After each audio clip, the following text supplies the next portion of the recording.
ராதே கிருஷ்ணா. ஆச்சரியமான ஸ்ரீவில்லிபுத்தூர் ஆண்டாள் நாச்சியாருடைய தங்க விமானம். கோட்டி ஜன்ம சுகிருதம். கைசிக துவாதசி அன்னைக்கு ஆண்டாள் இப்படி ஒரு அனுகிரகம் எதிர்பார்க்காம கொடுத்துட்டா. இதுதான் கோபால விலாசம். உற்சவமூர்த்தி ஆண்டாள் ரங்கமன்னார்லாம் எழுந்துள்ள இடம்.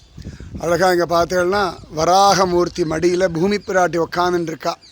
வராகமூர்த்தி தான் ஸ்திதே மனசி சுஸ்வஸ்தே ஷரீரே சதியோ நரக தாத்து சாமிய ஸ்திதே ஸ்மர்த்தா விஸ்வரூபம் ச மாமஜம் ததகத்தம் ரியமானம் து காஷ்டபாஷாண சந்நிபம் அகம் ஸ்மராமி மத்பக்தம் நயாமி பரமாம் கதிம்னு. உடம்பு நன்னா இருக்கும் பொழுது, மனசு நன்னா இருக்கும் பொழுது யார் ஒருவன் என்னையே நினச்சிட்டு இருக்கானோ அவருடைய அந்திம காலத்தில் அந்த பக்தரை நான் நினைக்கிறேன், என்னுடைய மேலான கதிக்கு அழைத்துச் செல்கிறேன்னு சொல்கிறார்.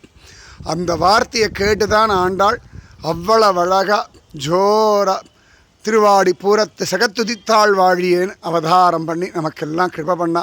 சரியா இது முழுக்கவே பெரியாழ்வார் திருமாளிகை.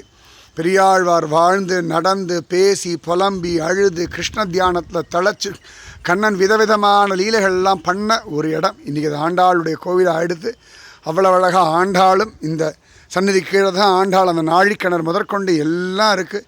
எப்பேற்பட்ட பாக்கியம் இது. கோட்டி ஜன்ம சுகிருத்தம். இதுதான் நம்முடைய தமிழ்நாட்டையே ஆளக்கூடிய கோபுரம். எத்தனை பேர் வந்தாலும் ஆண்டாள் தான் தமிழ்நாட்டை இன்றைக்கும் காப்பாற்றின்னு இருக்கா, இன்றைக்கும் காப்பாற்ற போகிறா. நிச்சயமாக மார்கழிக்கு ஆண்டாள் ஸ்ரீவில்லிபுத்தூருக்கு நம்மளை கூப்பிடணும். இந்த ஆனந்தமான அனுபவத்தில் தலைக்கணும். அப்படியே மேகங்கள்லாம் ஜம்முன்னு உக்காந்துருக்கு ஆண்டாளுக்காக. நிஜமாகவே மார்கழி வரத்துக்கு நல்ல ஒரு முன்னேற்பாடு மாதிரி. அவ்வளோ அழகாக ஆழிமலை கண்ணா ஒன்றினி கைகரவேல் ஆழியுள் புக்கு முகந்து அப்படின்ற மாதிரி. எப்படாப்போ ஆண்டாள் ஒரு வார்த்தை சொல்லுவான் மழையை கொட்டலாம்னு மேகங்கள்லாம் வந்து ஸ்ரீவில்லிபுத்தூரை சூழ்ந்து நின்றுருக்கு. நிஜமாகவே ஆண்டாள் கூப்பிடுவா. இந்த கோபுரத்தில் ஒரு பறவையாகவோ ஒரு பூச்சியாகவோ இருந்துட்டா கூட ஆண்டாளுடைய கிருபா கடாட்சம் கிடச்சிடும். சீக்கிரம் ஆண்டாள் நம்மளையும் கூப்பிடட்டும். நிச்சயமாக அனுகிரகம் பண்ணுறோம். இங்கேயே அழகாக ஆண்டாள் ரங்கமன்னார் கருடாள் உள்ள இருக்க மாதிரியே அத்தனை அழகாக காட்சி கொடுக்குறார். ராதே கிருஷ்ணா. ஸ்ரீமதே ராமானுஜாய நமக.